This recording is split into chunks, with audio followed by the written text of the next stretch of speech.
In this video, I'm going to prove and show you a few different things about the Toyota hybrid powertrain systems. One, yes, weather and climate changes do affect the way that your Toyota hybrid related system performs and, provides power, which provides fuel efficiency. And two, that warming up your vehicle is not necessarily what you think when you drive a Toyota hybrid vehicle. There's different ways of doing that, and you might be doing it wrong, so let's get right into it. All right, I'm going to flip over the screen to my multi-information display system. Now, I'm using my personal vehicle, which is a Toyota 4Runner Hybrid, a 2025 model, and it's worked in with more than a couple thousand kilometers, and I'm going to show you guys exactly what I'm talking about. So I'm actually going to go ahead and turn on this hybrid 4Runner here. And as you can see, some notifications. I've got a tire pressure warning light, which really isn't a big deal. My tires are fine. It's just because of the change in temperature. I have a maintenance required soon. But here's what I want to show you. Take a look at my hybrid high voltage battery. Now, it's cold. It's not quite cold, but it's, probably a couple of degrees above the freezing mark right now here where I'm at. And yes, it does affect the charge or the capacity of energy that's being stored in this hybrid high voltage traction battery. And what I'm going to do is I'm actually going to show you that warming up the vehicle doesn't really do anything to your hybrid system.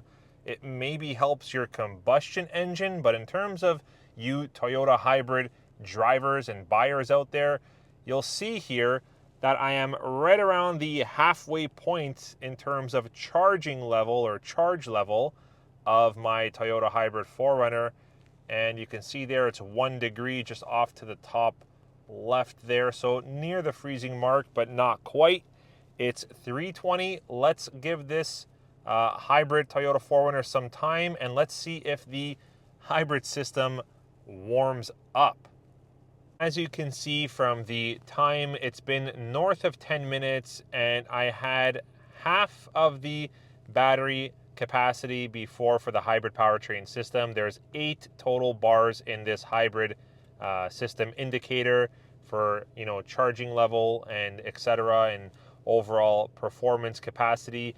And now I have 3 left, which means I gained basically 1 bar sitting for nearly 15 minutes. So that is not definitely going to be working for us in terms of warming up a hybrid powertrain system. One more thing I wanted to mention to you guys is the fuel economy. Check out my fuel economy. It's 16.7 liters per 100 kilometers combining city and highway, which is quite high. This truck is rated for around 11 liters per 100 kilometers combining city and highway, but that is under ideal circumstances. That's right, I've said this in many of my videos before. If it is much colder or much hotter or warmer than 25 degrees Celsius, then it will affect the way the chemical reaction takes place in your hybrid powertrain system, which in turn will affect how much your hybrid powertrain system is activated and is used, which will then in turn affect how much fuel you actually use to turn your wheels and drive your vehicle. So I'm going to take this 4Runner hybrid on a drive, and you can see here it still hasn't moved. It's been almost 20 minutes. I only gained 1 bar, and that's really not ideal in terms of efficiency from your hybrid powertrain system. So let's go ahead. I'm going to take this vehicle for a drive and I'll prove to you and show you that after just a little bit of driving, I will quickly be able to bring the hybrid battery capacity and the hybrid powertrain system up to full capacity. So actually, I guess it doesn't really make sense to sit in your Toyota hybrid vehicle for 10-15 minutes or, use your remote connect and remote starter feature once or twice even. I've heard of that. Some people start their vehicle twice before they actually go to it physically to start driving because they want to warm up the powertrain or warm up the cabin. Well, hey, if your powertrain is properly warmed up, the cabin will properly warm up faster.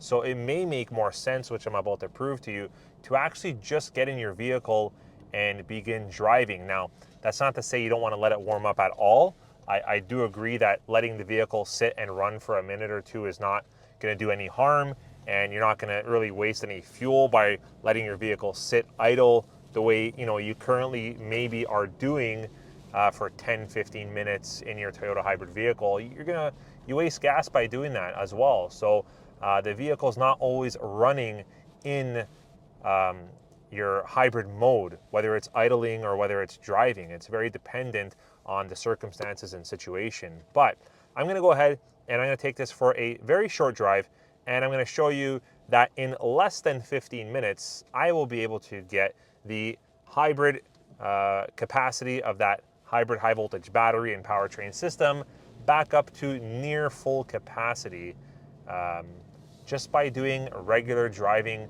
techniques. Accelerating, cruising, braking is a big one. Nice, long, gradual brakes is definitely what will help you recharge your hybrid high voltage battery, which is what I'm actually doing right now.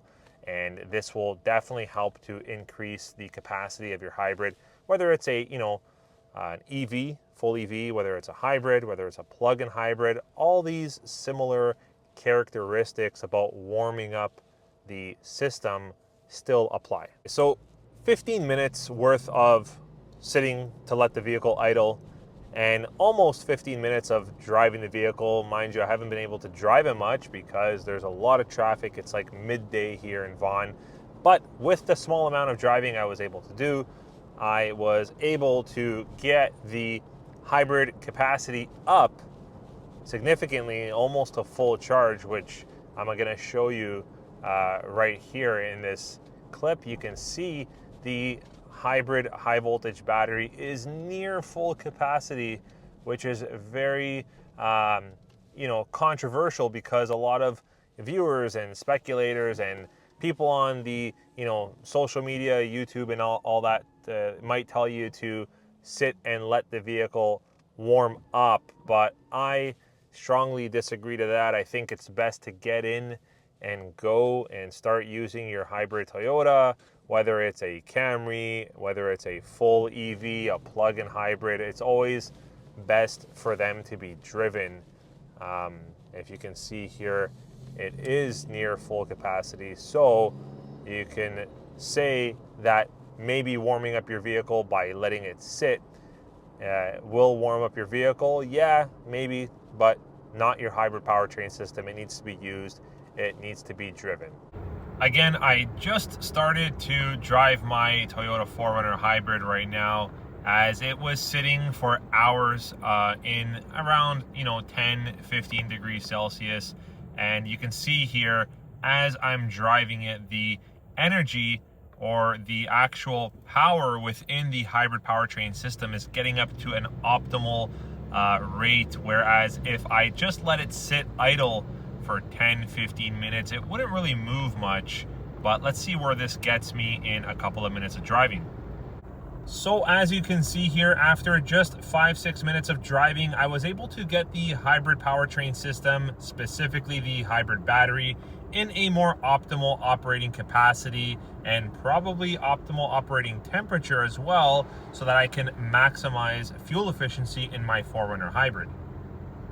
So everyone, let me know in the comments below, do you see my point how it's better to just drive your Toyota hybrid vehicle? If you do, smash a thumbs up for this video. I hope it was somewhat informative. I've had many comments and questions sent to me and on comments in other videos on my channel asking if it's makes any sense to sit and let your vehicle warm up in a Toyota hybrid. It's actually warming up the vehicle. Well, not the hybrid powertrain system. It needs to be used. It needs to get regenerative braking going as you're driving, stopping, coasting, braking. This is how it charges to a better or a preferred capacity. Hope you enjoyed the video. We'll see you on the next one. Take care.